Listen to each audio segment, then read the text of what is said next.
deine Schuld, Charles. Sag mir, wie wir das hinkriegen. Sag mir, was ich tun soll. Ich weiß nicht, was wir tun sollen. Sie muss sterben. Sie ist immer noch Jean. Wir können ihr noch helfen. Manchmal möchte man glauben, dass Menschen nicht so sind, wie sie erscheinen. Und wenn man die Wahrheit erkennt,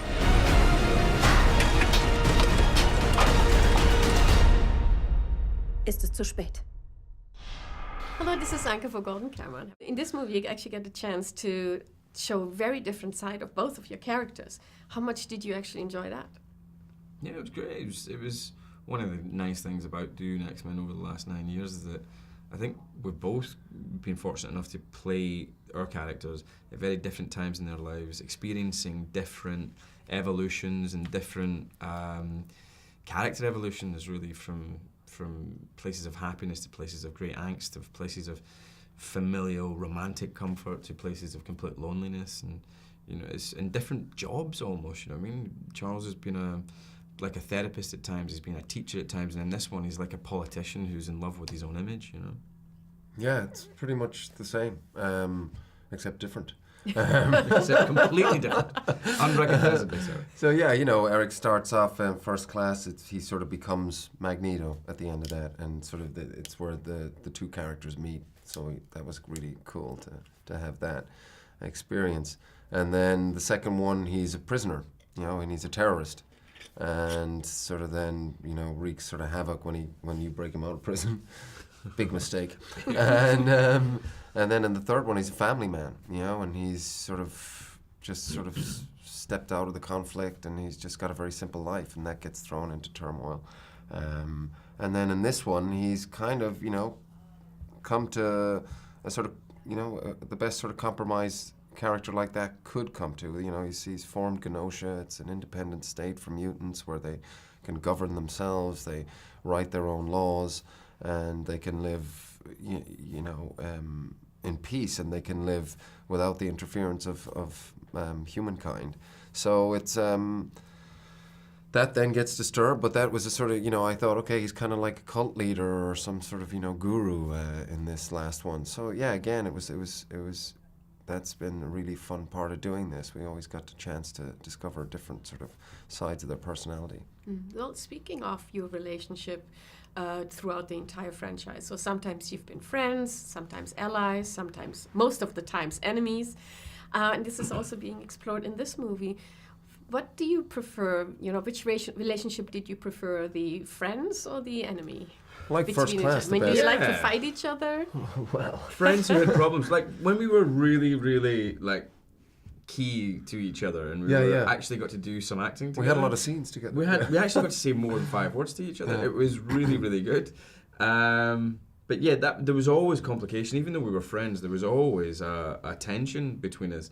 But I like the fact that it always felt like he's going, I'm your friend, but you'll never be able to change me. And I'm going, I'm your friend, but I think I will. And he's very uncompromising, and I've got a sort of self-belief that speaks to vanity, you know what I mean?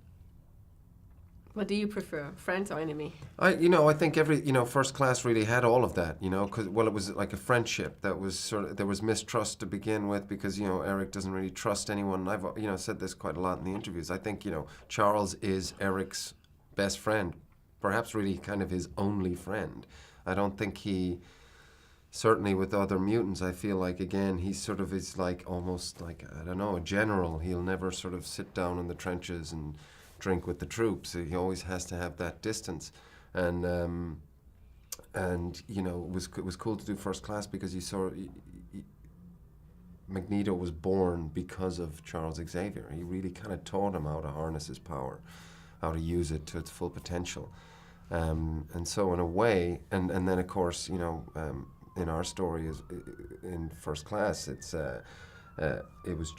was Eric that put Charles in a wheelchair. So they kind of created each other, and they kind of rely on each other in a way to exist. It's really sophisticated and complicated dynamic. I really have always thought that was pretty special in these stories. And your characters, of course, have very different powers. Did you ever have? Let's really talk the truth here. Did you ever have power envy? Yes. 1000%. Totally. Why? Because he got to go like this, and I got to go like this. And that looks way better in a poster than this. What about you? I like to sit down a lot, so you did most of your scenes sitting down. No, I thought, no, I mean, at Power Envy, I guess, Mystique, I've kind of like her power, the ability to be able to shapeshift like that.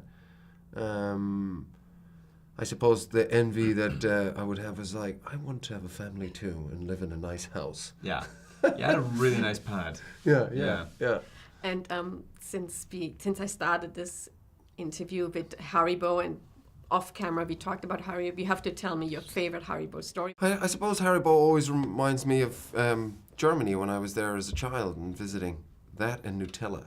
Although Nutella isn't, of course, German, but I was introduced to it there. It's a very sort of German thing to have for breakfast. It's fantastic, yeah. In fact, I think I only ate that for while I was there. So yeah, it always reminds me of Germany, Haribo and Nutella. Well, let's meet again in Germany and have a little bit of an Haribo Nutella adventure. Fantastic. You like it? Done. Deal. Perfect.